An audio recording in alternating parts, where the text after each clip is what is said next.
ધાંગ્રધા શાળા નંબર 3 માં બેન્કિંગ સિસ્ટમની સમજણ વિદ્યાર્થીઓને આપવામાં આવી। દેશમાં આધુનિકતા સાથે બેન્કિંગ વ્યવહાર ખૂબ ઝડપી બન્યો, પણ સાથોસાથ આજે પણ સામાન્ય જન સમુદાયમાં લોકો બેન્કિંગ વ્યવહારને અટપટો માની એની પૂર્ણ સમજણથી દૂર રહે છે, જેના લીધે લોકોને બેન્કિંગ વ્યવહારમાં વધારે સમય વેડફવા છતાંય જરૂરી કામ માટે વારંવાર ધક્કાઓ ખાવા પડતા હોય છે।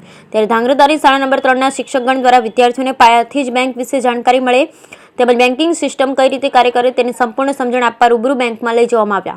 શાળા નંબર 3માં અંદાજિત 45 જેટલા વિદ્યાર્થીઓએ ધાંગ્રધા અહિંસા ચોક સ્થિત પીપલ્સ કોઓપરેટિવ બેંકની રૂબરૂ મુલાકાત લીધી, જેમાં તેમને એક ટેબલ પર શું કાર્યવાહી થાય છે, રોકડ જમા ઉપાડ, ચેકબુક, ચેક ડિપોઝિટ, એફડી તેમજ લોકર જેવા વિષયની સંપૂર્ણ જાણકારી આપવામાં આવી। શાળાના શિક્ષકગણ દ્વારા વિદ્યાર્થીઓ જાતે જ પૈસા બચાવી પોતાનું બચત ખાતું બેંકમાં જાતે જ ખોલે એ આશય સાથે સબમિટ ફોર્મ ભરાવી વિદ્યાર્થીઓને ખાતા ખોલવાની પ્રક્રિયા હાથ ધરી। બ્યુરો રિપોર્ટ હિતેશ રાજ। ભાઈ છે, મેં ધોરણ 8નો વિદ્યાર્થી છું। અમે 6 થી 8ના ધોરણમાં આવ્યા છીએ।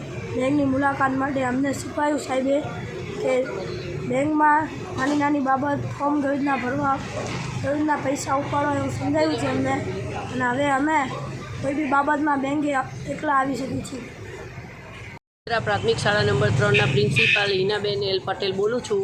હું મારા શાળાના 6 થી 8ના વિદ્યાર્થીઓને બેંકની માહિતી આપવા માટે, જે અત્યારે આ સમાજની અંદર જે મૂંઝવણ થતી હોય, બેંકનું કામ જાતે કરી શકે, પોતાને કોઈ કોન્ફિડન્સ ન રહે અને આગળ જતાં પણ તે લોકોને કોઈ તકલીફ ન પડે, એટલે બેંકની તમામ વિગતો સમજાવી એને અને એ રીતે પોતાનું કામ બેંકમાં જઈને કહી શકે એવી પૂરેપૂરી બાળકોને સમજ મળી। કેટલા વિદ્યાર્થીઓને લઈને આવ્યા હતા? 30 વિદ્યાર્થીઓને લઈને આવેલા છીએ।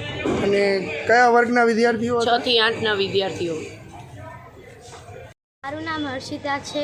હું પ્રાથમિક શાળા નંબર 3માંથી આવી છું। અમારા શિક્ષક અમને બેંકની બાબતે લાવ્યા છે। ધોરણ 6 થી 8ના વિદ્યાર્થીઓને અમારા શિક્ષક બેંકની મુલાકાત માટે લઈને આવ્યા છે। અમને નાની નાની બાબતો બેંકની સમજાવી છે અને હવે અમને બેંકનો કંઈ ડર નથી, ફોર્મ કેવી રીતે ભરવાનો તે બધું।